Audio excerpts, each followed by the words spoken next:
ನಮಸ್ತೆ 24x7 ಕರ್ನಾಟಕ.comಗೆ ಸ್ವಾಗತ ಸುಸ್ವಾಗತ. ನಿಮ್ಮ ಶಶಾಂಕ್ನೊಂದಿಗೆ ಈಗ ನಾವು ಭೇಟಿ ಮಾಡಲು ಬಂದಿರುವಂಥದ್ದು ಮೈಸೂರು ಜಿಲ್ಲಾ ಪಂಚಾಯತ್ ಸದಸ್ಯರನ್ನು. ಅವರು ಒಬ್ಬ ಮಹಿಳಾ ವ್ಯಕ್ತಿಯಾಗಿದ್ದುಕೊಂಡು ಒಂದು ಜನಸೇವೆ ಮಾಡೋದಕ್ಕಾಗಿ ಬಂದಿದ್ದಾರೆ. ಕಳೆದ ಬಾರಿ ಅವರ ಮಗನವರು ಮಾಡಿದಂಥ ಜನಸೇವೆಯನ್ನು ಆ ಜನತೆ ಮೆಚ್ಚಿ ಈ ಬಾರಿ ಅವರನ್ನು ವಿಜೇತರನ್ನಾಗೊಳಿಸಿದ್ದಾರೆ. ಬನ್ನಿ ಅವರ ಜೊತೆ ಕುಳಿತು ಅವರ ಒಂದು ಕಿರುಪರಿಚಯ ಮಾಡಿಕೊಳ್ಳೋಣ. ನಮಸ್ತೆ ಮೇಡಮ್. ನಮಸ್ಕಾರ ಮೇಡಮ್, ನಿಮ್ಮ ಹೆಸರು? ಗೌರಮ್ಮ. ಗೌರಮ್ಮ ಅಂತೇಳಿ. ಈಗ ಯಾವ ಜಿಲ್ಲಾ ಪಂಚಾಯತಿಂದ ಈಗ ನೀವು ಆಯ್ಕೆ ಆಗಿರುವಂಥದ್ದು ಮೇಡಮ್? ಮೈಸೂರು ಜಿಲ್ಲಾ ಪಂಚಾಯತಿಂದ ಮೈಸೂರು ಜಿಲ್ಲಾ ಪಂಚಾಯತಿಂದ ಆಯ್ಕೆ ಆಗಿದ್ದೀವಿ. ನಮಸ್ತೆ ಸರ್. ನಮಸ್ಕಾರ ಸರ್, ನಿಮ್ಮ ಹೆಸರು? ಲೋಕೇಶ್ ಅಂತ ಹೇಳಿ. ಸರ್, ಈಗ ಈ ಬಾರಿ ಮೇಡಮ್ ಅವರು ವಿಜೇತರಾಗಿದ್ದಾರೆ, ಹೇಗೆ ಅನ್ನಿಸ್ತಾ ಇದೆ ಸರ್? ಮೇಡಮ್ ಅವರು ವಿಜೇತರಾಗಿ ತುಂಬ ಸಂತೋಷ ಆಗ್ತಾ ಇದೆ. ಲಾಸ್ಟ್ ಟೈಮು ನಾನು ಜಿಲ್ಲಾ ಪಂಚಾಯತ್ ಸದಸ್ಯನಾಗಿ, ಜೊತೆಗೆ ನಮ್ಮ ತಂದೆಯವರು ಮಾಜಿ ಶಾಸಕರಾಗಿದೆ, 2 ಅವಧಿ ಶಾಸಕರಾಗಿ ಅನೇಕ ಅಭಿವೃದ್ಧಿ ಕೆಲಸವನ್ನು ಮಾಡಿರೋದ್ರಿಂದ ನನ್ನನ್ನು ಮೊದಲ ಬಾರಿ 2005ರಲ್ಲಿ ಆಯ್ಕೆ ಮಾಡಿದರು. ಅದಾದ ನಂತರ ಮಹಿಳಾ ಮೀಸಲಾತಿ ಆದ್ದರಿಂದ ನಮ್ಮ ತಾಯಿಯವ್ರನ್ನ ಈ ಸಾರಿ ತಲಕಾಡು ಜಿಲ್ಲಾ ಪಂಚಾಯತ್ ಮಹಿಳಾ ಕ್ಷೇತ್ರದಿಂದ ಆಯ್ಕೆ ಮಾಡಿದ್ದಾರೆ. ಹಾಗಾಗಿ ಈಗ ಅವರ ಒಂದು ಅವಧಿಯಲ್ಲಿ ಈಗ 3 ವರ್ಷ ಕಳೆದಿದೆ.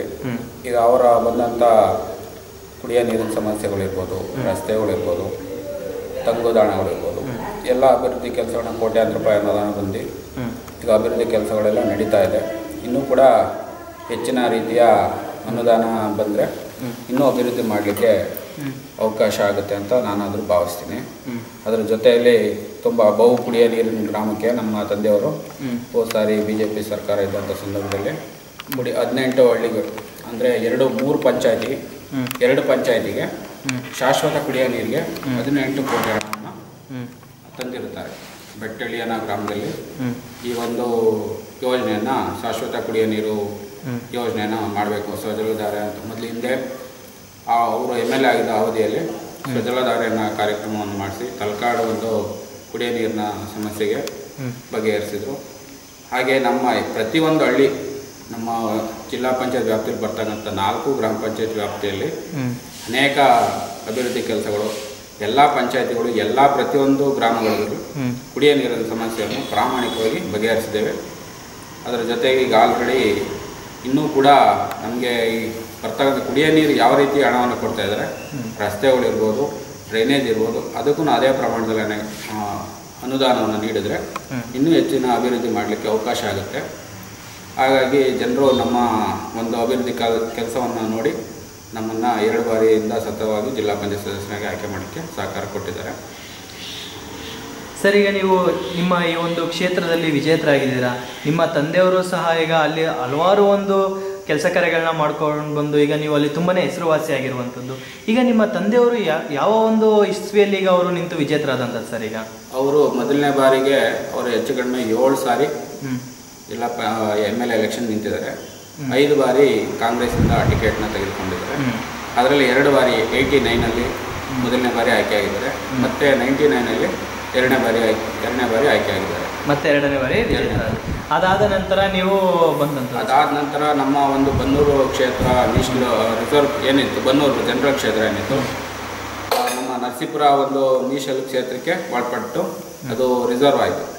ಹಾಗಾಗಿ ಅವ್ರಿಗೆ ಅವಕಾಶ ತಪ್ಪಿತು. ನಂತರ ನಮಗೆಲ್ಲೂ ಅವಕಾಶ ಇಲ್ಲದೆ ಇದ್ದಾಗ ನಾನು 2005ರಲ್ಲೇ ಜಿಲ್ಲಾ ಪಂಚಾಯತ್ ಸದಸ್ಯನಾಗಿ ಆಯ್ಕೆ ಆಗಿದ್ದೆ.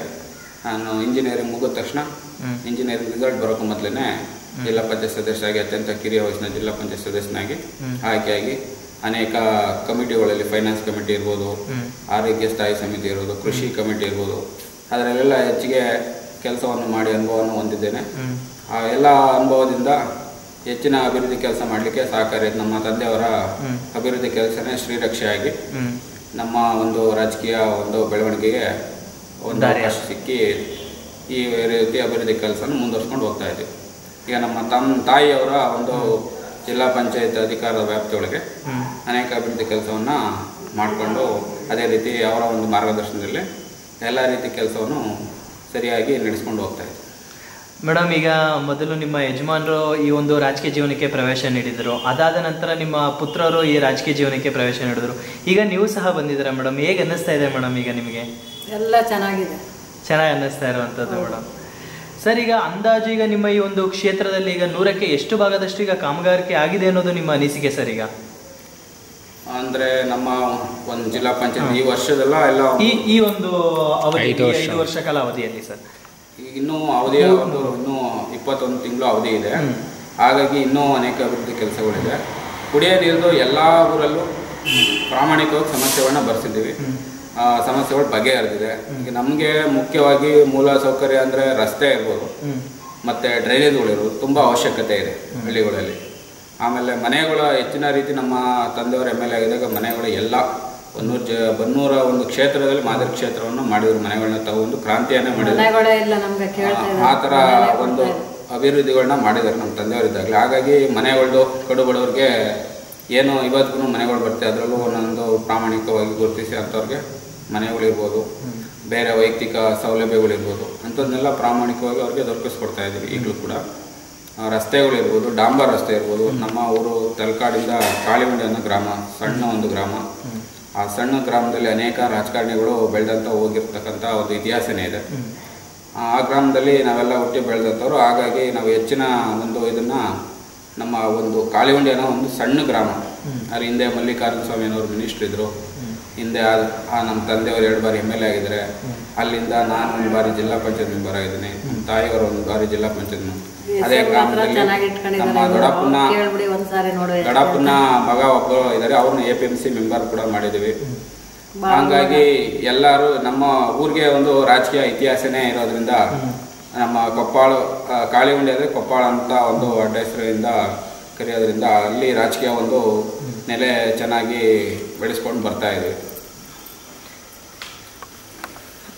ನೋಡಿದ್ರಲ್ಲ ಪ್ರಿಯ ವೀಕ್ಷಕರೇ, ನಿಮ್ಮೆಲ್ಲರ ನೆಚ್ಚಿನ ಜನಪ್ರಿಯ ನಾಯಕರು ಈಗ ಯಾವ ರೀತಿ ಈಗ ಒಂದು ಜನಸೇವೆಯನ್ನೆಲ್ಲ ಮಾಡ್ತಾ ಬಂದಂಥದ್ದು ಅಂತ. ಸುಮಾರು 82-89ನೇ ಸಾಲಿನಿಂದಲೂ ಸಹ ಇದೇ ಒಂದು ಕುಟುಂಬ ಒಂದು ರಾಜಕೀಯ ಜೀವನದಲ್ಲೇ ಒಂದು ಸಂಪೂರ್ಣ ನಿಮ್ಮ ಒಂದು ಜನಸೇವೆಗಾಗಿಯೇ ಬರ್ತಂಥದ್ದು. ಸರ್, ಅದೇ ರೀತಿ ಈಗ ಈ ಒಂದು ಮುಂದಿನ ಅವಧಿಯಲ್ಲಿ ಈಗ ಈ ಒಂದು ಮುಂದಿನ ಅವಧಿಯಲ್ಲಿ ಅತಿ ಹೆಚ್ಚಿನ ಆದ್ಯತೆ ಈಗ ಯಾವುದ್ರ ಬಗ್ಗೆ ನೀಡಿ ನೀವು ಆ ಜನತೆಗೆ ಇನ್ನಷ್ಟು ಒಂದು ಜನಸೇವೆಯನ್ನು ಮಾಡಬೇಕು ಅಂತ ಅನ್ಕೊಂಡಿರುವಂಥದ್ದು ಸರ್? ಈಗ ನಾವು ಮುಂದೆ ನೈರ್ಮಲ್ಯದ ಬಗ್ಗೆ ಹೆಚ್ಚಿನ ಒತ್ತನ್ನ ಕೊಡಬೇಕು. ಆಮೇಲೆ ಸಣ್ಣ ಪುಟ್ಟ ರಸ್ತೆಗಳು, ಈಗ ನಮ್ಮ ಹೊಲ ನಮ್ಮ ಜಮೀನಿಗೆ ಹೋಗೋ ಅಂಥ ರಸ್ತೆಗಳು ಇರ್ತಾವಲ್ಲ, ಅಂಥದಕ್ಕೆ ಆದ್ಯತೆಯನ್ನು ಕೊಡಬೇಕು. ಆಮೇಲೆ ಜನಗಳು ಓಡಾಡಲಿಕ್ಕೆ ತುಂಬ ಅನಾನುಕೂಲ ಆಗಿರ್ತಕ್ಕಂಥ ಮಾಧವ ಮಂತ್ರಿ ನಾಲೆ ಇರ್ಬೋದು, VC ನಾಲೆಗಳಿರ್ಬೋದು, ಅನೇಕ ನಾಲೆಗಳೆಲ್ಲ ನಮ್ಮ ಒಂದು ಇದಿದೆ. ಕುಡಿಯೋ ನೀರು ಏನಂದರೆ ಚಾನಲ್ ನೀರುಗಳು ಕೊನೆ ಭಾಗದಲ್ಲಿ ತಲುಪ್ತಾ ಇಲ್ಲ. ತಲುಪೋದಕ್ಕೆ ನಮ್ಮ ತಂದೆಯವರಿದ್ದಾಗ ಮಾತ್ರ ಕೊನೆ ಭಾಗದ ತನಕ ನೀರು ಹೋಗ್ತಾಯಿತ್ತು. ಈಗ ಅಂಥ ಕಾರ್ಯಕ್ರಮಗಳೆಲ್ಲ ಬಂದಂಥ ಬೇರೆ ಅಧಿಕಾರಿ ವರ್ಗದವರು ಅಲ್ಲಿ ತನಕ ನೀರನ್ನು ತರಿಸೋಕ್ಕೆ ಪ್ರಾಮಾಣಿಕವಾಗಿ ಪ್ರಯತ್ನ ಮಾಡ್ತಾ ಇಲ್ಲ. ಈಗ ನಾವು ಆ ಭಾಗದಲ್ಲಿ ಇರತಕ್ಕಂಥ ಜಿಲ್ಲಾ ಪಂಚಾಯತ್ ಸದಸ್ಯರಿರ್ಬೋದು, ನಮ್ಮ ತಂದೆಯವರಿರ್ಬೋದು, ಈಗಲೂ ಕೂಡ ಕುಡಿಯೋ ನೀರಿಗೆ ಮತ್ತು ಚಾನಲ್ಲು ಕೊನೆ ಭಾಗಕ್ಕೆ ನೀರು ತರಿಸೋದಕ್ಕೆ ಈಗಲೂ ಕೂಡ ಪ್ರಾಮಾಣಿಕ ಪ್ರಯತ್ನ ಮಾಡ್ತಾ ಇದ್ದಾರೆ. ಜೊತೆಗೆ ನೈರ್ಮಲ್ಯ ಇರ್ಬೋದು, ರಸ್ತೆ, ಚರಂಡಿ ಇವಕ್ಕೆ ಪ್ರಾಮುಖ್ಯತೆಯನ್ನು ಕೊಡಬೇಕಾಗಿದೆ. ಯಾಕೆಂದರೆ ಊರು ಒಳಗಡೆ ಇರ್ತಕ್ಕಂಥ ದೊಡ್ಡ ಗ್ರಾಮಗಳಿದೆ, ಅಲ್ಲೆಲ್ಲ ಡ್ರೈನೇಜ್ಗಳು ಇರೋಲ್ಲ. ಆ ಒಂದು ನೈರ್ಮಲ್ಯದಿಂದ ಅನೇಕ ಸ್ವಚ್ಛ ಆರೋಗ್ಯ ಒಂದು ದೃಷ್ಟಿಯಿಂದ ಈ ಒಂದು ನೈರ್ಮಲ್ಯಕ್ಕೆ ಜಾಸ್ತಿನ ಒತ್ತು ಕೊಡಬೇಕು. ರಸ್ತೆಗಳಿಗೆ ಒತ್ತನ್ನು ಕೊಡಬೇಕು. ಮತ್ತು ಸಣ್ಣ ಪುಟ್ಟ ಡಕ್ಗಳು ಅವೆಲ್ಲ ರಸ್ತೆಗಳಿರುತ್ತೆ, ಡಕ್ಕಿರಲ್ಲ, ಸಂಪರ್ಕ ಸೇತುವೆಗಳೆಲ್ಲ ಹಾಳಾಗಿರುತ್ತೆ. ಅಂಥದಕ್ಕೆ ಹೆಚ್ಚಿನ ಒತ್ತು ಕೊಟ್ಟು ಸರ್ಕಾರದಿಂದ ಸ್ಪೆಷಲಾಗಿ ಅನುದಾನ ತಗೊಂಡು ಇದನ್ನೆಲ್ಲ ಅಭಿವೃದ್ಧಿಪಡಿಸಬೇಕು ಅಂತ ಇದನ್ನು ಮಾಡ್ತಾಯಿದ್ದೆ. ಇದ್ರ ಜೊತೆಗೆ ನಮ್ಮಲ್ಲಿ ಇರ್ತಕ್ಕಂಥ ಹಾಸ್ಪಿಟ್ಲ್ ಇರ್ಬೋದು, ನಮ್ಮ ಒಂದು ಇದರಲ್ಲಿ 3 ಪ್ರೈಮರಿ ಹೆಲ್ತ್ ಸೆಂಟರ್ಗಳಿದೆ, 1 ವೆಟರ್ನರಿ ಹಾಸ್ಪಿಟ್ಲ್ ಇದೆ. ನಾನು ಜಿಲ್ಲಾ ಪಂಚಾಯತ್ ಸದಸ್ಯನಾಗಿದ್ದಾಗ ST ಹಾಸ್ಟೆಲನ್ನು ಕೂಡ ಮಂಜೂರು ಮಾಡಿಸ್ತೀನಿ. ಈಗ ನಮ್ಮ ತಾಯಿಯವರ ಜಿಲ್ಲಾ ಪಂಚಾಯತ್ ವ್ಯಾಪ್ತಿ ಒಳಗಡೆ ಈಗ ಇನ್ನೊಂದು ವೆಟರ್ನರಿ ಹಾಸ್ಪಿಟ್ಲ್ ಮಾಲಂಗಿಲಿ, ಅದಕ್ಕೂ ಕೂಡ 17 ಲಕ್ಷನ ಕೂಡ ಈಗ ಸ್ಯಾಂಕ್ಷನ್ ಮಾಡಿಸಿದ್ದೀವಿ. ಇನ್ನೂ ಅನೇಕ ಅಭಿವೃದ್ಧಿ ಕೆಲಸಗಳು, ಈಗ ಹಾಸ್ಪಿಟ್ಲ್ ರಿಪೇರಿಗಳಿರ್ಬೋದು, ಆ ಒಂದು ಶುಚಿತ ಕಾಪಾಡೋದಿರ್ಬೋದು. ಆಮೇಲೆ ಪ್ರತಿಯೊಂದು ಶಾಲೆಗೂ ಕೂಡ ಬಯಲು ರಂಗಮಂದಿರಗಳು, ಆಮೇಲೆ ಎಲ್ಲ ಒಂದು ಕೊಠಡಿಗಳು ರಿಪೇರಿ ಇರ್ಬೋದು, ದುರಸ್ತಿ, ಬಿಸಿ ಊಟಕ್ಕೆ ಏನೇನು ವ್ಯವಸ್ಥೆ ಬೇಕು, ಪ್ರತಿ ಒಂದು ಸ್ಕೂಲ್ಗೂ ಅಡುಗೆ ಮನೆಯನ್ನು ಎಲ್ಲ ಒಂದೂ ಕೂಡ ಇದಿಲ್ಲದಂಗೆ ಎಲ್ಲ ಶಾಲೆಗೂ ಕೂಡ ನಾವು ಅಡುಗೆ ಮನೆಯನ್ನು ಕೊಡಿಸಿದ್ದೀವಿ. ಅದರ ಜೊತೆಗೆ ಪ್ರತಿಯೊಂದು ಈಗ 3 ಬಸ್ ಸ್ಟಾಪ್ಗಳು ನಡೀತಾ ಇದೆ. ಒಂದು ಬಣವೆ ಅನ್ನೋ ಗ್ರಾಮ, ಇನ್ನೊಂದು ಮೇದ್ನಿ ಅನ್ನೋ ಗ್ರಾಮ, ಮತ್ತು ಮಡವಾಡಿ ಅನ್ನೋ ಗ್ರಾಮದಲ್ಲಿ ತುಂಬ ಹೆಣ್ಮಕ್ಳು ಓಡಾಡ್ತಿರ್ತಕ್ಕಂಥ ಒಂದು ಕೊನೆಯ ಭಾಗ. ನಮ್ಮ ಮೈಸೂರು, ಚಾಮರಾಜನಗರ ಮಂಡ್ಯ ಜಿಲ್ಲೆಗೆ ಕೊನೆ ಬಾರ್ಡ್ರ್, ನಮ್ಮ ಒಂದು ಕೊನೆ ವ್ಯಾಪ್ತಿ. ಆ ಒಂದು ಊರಿಗೆ ಯಾರು ಕೂಡ ಇಷ್ಟು ವರ್ಷ ಇದ್ರೂ ಕೂಡ MLAಗಳಿರ್ಬೋದು, ನಾನೇ ಜಿಲ್ಲಾ ಪಂಚಾಯತ್ ಅವಧಿಯಲ್ಲಿ ಜಿಲ್ಲಾ ಪಂಚಾಯತ್ ಸದಸ್ಯನಾಗಲಿ ಕೂಡ ಅಲ್ಲಿ ಒಂದು ಬಸ್ ಸ್ಟ್ಯಾಂಡ್ ಮಾಡಲಿಕ್ಕೆ ಅವಕಾಶ ಕಲ್ಪಿಸಿದೆ. ಅದು ಅನೇಕ ಕಾರಣಗಳಿಂದ ತಪ್ಪು ಹೋಗ್ತಾ ಇತ್ತು. ಈ ಸಾರಿ ಅದನ್ನು ಮುಚ್ಚಿ ಪೂಜೆ ಆಗಿ ಈಗ ನೇನೋ ಕಂಪ್ಲೀಟ್ ಹಂತದಲ್ಲಿದೆ. ಇವೆಲ್ಲವೂ ಕೂಡ ನೀತಿ ಸಂಹಿತೆ ಇದ್ದ ಕಾರಣ ಯಾವುದನ್ನು ಕೂಡ ಕಂಪ್ಲೀಟ್ ಆಗಿ ಇದನ್ನು ಮಾಡಿಲ್ಲ. ಇದು ಮುಗಿದ ತಕ್ಷಣ ಎಲ್ಲನೂ ಕೂಡ ಉದ್ಘಾಟನೆ ಮಾಡ್ತೀವಿ. ಇನ್ನೂ ಒಂದು 2-3 ಹಳ್ಳಿಯಲ್ಲಿ ಬಸ್ ಸ್ಟ್ಯಾಂಡ್ಗಳು ಅವಶ್ಯಕತೆ ಇದೆ. ಅದನ್ನು ಕೂಡ ಮುಂದೆ ಬರ್ತಕ್ಕಂಥ ಅನುದಾನದಲ್ಲಿ ಅದನ್ನು ಎಲ್ಲ ಊರಿಗೂ ಬಸ್ ಸ್ಟಾಪ್ಗಳನ್ನ, ಶೆಲ್ಟರ್ನ ಕೊಡೋದಕ್ಕೆ ಪ್ರಾಮಾಣಿಕ ಪ್ರಯತ್ನ ಮಾಡ್ತೀವಿ. ಸರ್, ಈಗ ಅಂದಾಜಿಗೆ ಎಷ್ಟು ವರ್ಷದ ರಾಜಕೀಯ ಅನುಭವ ಇದೆ ಸರ್ ಈಗ ನಿಮಗೆ? ನನಗೆ ಹೆಚ್ಚು ಕಡಿಮೆ ಒಂದು 10-15 ವರ್ಷ ರಾಜಕೀಯ ಅನುಭವ ಆಗಿದೆ. ನಮ್ಮ ತಂದೆಯವರ MLA ಎಲೆಕ್ಷನ್ಗೆ ನಿಂತಿದ್ದಾಗ ಅವರ ಜೊತೆ ಅವಾಗಲಿಂದನೂ ಕೂಡ ನಾನು ರಾಜಕೀಯದಲ್ಲಿ ತೊಡಗಿಸ್ಕೊಂಡಿದ್ದೀನಿ. ನಾನು ಕಾಲೇಜಲ್ಲಿದ್ದಾಗ ನಾನು ಇಂಜಿನಿಯರಿಂಗ್ ಕಾಲೇಜಲ್ಲಿ JC ಕಾಲೇಜಲ್ಲಿ BE ಮಾಡ್ತಿದ್ದಂಥ ಸಂದರ್ಭದಲ್ಲಿ 1 ವರ್ಷ ಸೆಕ್ರೆಟ್ರಿಯಾಗಿ, ಸ್ಪೋರ್ಟ್ಸ್ ಸೆಕ್ರೆಟ್ರಿಯಾಗಿ ಕೆಲಸ ಮಾಡಿದ್ದೀನಿ. 1 ವರ್ಷ ಕಾಲೇಜಿನ ವೈಸ್ ಪ್ರೆಸಿಡೆಂಟಾಗಿ ಕೆಲಸ ಮಾಡಿದ್ದೀನಿ. ಅದ್ರ ಜೊತೆಗೆ ನಾನು ಆವಾಗಲೇ ನಮ್ಮ ಒಂದು ಕಾಲೇಜ್ ಇನಾಗ್ರೇಷನ್ ಫಂಕ್ಷನ್ಗೆ TN ಶೇಷನ್ ಅವ್ರನ್ನ ಕರೆಸಿ, ನಮ್ಮ ಸಂಘದ ಒಂದು ಇನಾಗ್ರೇಷನ್ ಫಂಕ್ಷನ್ಗೆ ಅವ್ರನ್ನ ಕರೆಸಿ ಸಂಘನ ಉದ್ಘಾಟನೆಯನ್ನು ಕೂಡ ಮಾಡಿಸಿದ್ದೀನಿ. ಆವಾಗಲೇ ನಾನು ರಾಜಕೀಯದಲ್ಲಿ ಕಾಲೇಜ್ ಡೇಸಿಂದನೇ ರಾಜಕೀಯದಲ್ಲಿ ಪಳಗಿ ಒಂದು ಅನುಭವನ ಈ ರೀತಿ ಈಗ ಮುಂದುವರ್ಸ್ಕೊಂಡು ಹೋಗ್ತಾ ಇದ್ದೀನಿ. ಸರ್, ಈಗ ನಿಮಗೆ ಈ ಒಂದು ರಾಜಕೀಯ ಜೀವನಕ್ಕೆ ಪ್ರವೇಶ ನೀಡೋದಕ್ಕೆ ಗುರುಗಳು ಅಂತ ಯಾರಿದ್ದಾರೆ ಸರ್? ಈಗ ನೀವು ಒಂದು ರಾಜಕೀಯ ಹಿನ್ನೆಲೆ ಕುಟುಂಬದಿಂದ ಬಂದಂಥದ್ದು, ಆದರೆ ನಿಮಗೆ ಈ ಒಂದು ರಾಜಕೀಯ ಜೀವನಕ್ಕೆ ಪ್ರವೇಶ ನೀಡೋದಕ್ಕೆ ಗುರುಗಳು ಅಂತ ಯಾರಿದ್ದಾರೆ ಸರ್? ಈಗ ಗುರುಗಳು ಅಂತ ಯಾರೂ ಇಲ್ಲ, ಎಲ್ಲರೂ ಜನ ಪಬ್ಲಿಕ್ಸನ್ನೇ ವಾಲಂಟಿಯರಾಗಿ ನಿಮ್ಮ ಒಂದು ಮನೆ ತಂದವರು, ನಿಮ್ಮ ತಂದೆಯವ್ರ ನಂತರ ನಮ್ಮ ಫ್ಯಾಮಿಲಿಯಲ್ಲಿ ಯಾರಾದರೂ ಒಬ್ಬರು ರಾಜಕೀಯಕ್ಕೆ ಬರಲೇಬೇಕು ಅಂತ ಜನಗಳ ಒಂದು ತೀರ್ಪಿನ ಮೇಲೆಗೆ ನಾನು ಕೂಡ ರಾಜಕೀಯಕ್ಕೆ ಬರಬೇಕು ಅಂತ ಬರಲಿಲ್ಲ. ಅನಿವಾರ್ಯ ಕಾರಣಗಳಿಂದ ರಾಜಕೀಯವಾಗಿ ಬರಬೇಕಾಯ್ತು. ಹಂಗಾಗಿ ರಾಜಕೀಯಕ್ಕೆ ಬಂದು ರಾಜಕೀಯದಲ್ಲಿ ಜನರ ಸೇವೆ ಮಾಡಿಕೊಂಡು ಅನೇಕ ಅಭಿವೃದ್ಧಿ ಕೆಲಸದಲ್ಲಿ ತೊಡ್ಕೊಂಡು ಹೋಗ್ತಾ ಇದ್ವಿ. ಸರ್, ಖಂಡಿತವಾಗ್ಲೂ ಅದೇ ರೀತಿ ಈಗ ನೀವು ಈ ಒಂದು ಸ್ಥಾನಕ್ಕೆ ಬರೋದಕ್ಕೆ ಮೂಲ ಕಾರಣ ಅಂತ ಹೇಳಿದ್ರೆ ಇದೇ ಒಂದು ನಿಮ್ಮ ಗ್ರಾಮದ ಪ್ರತಿಯೊಬ್ಬ ಜನತೆ, ಆ ಜನತೆ ತಮ್ಮ ಅಮೂಲ್ಯವಾದ ಮತವನ್ನು ತಮಗೆ ನೀಡಿ ಜಯಶೀಲಗೊಳಿಸಿದ್ದಾರೆ.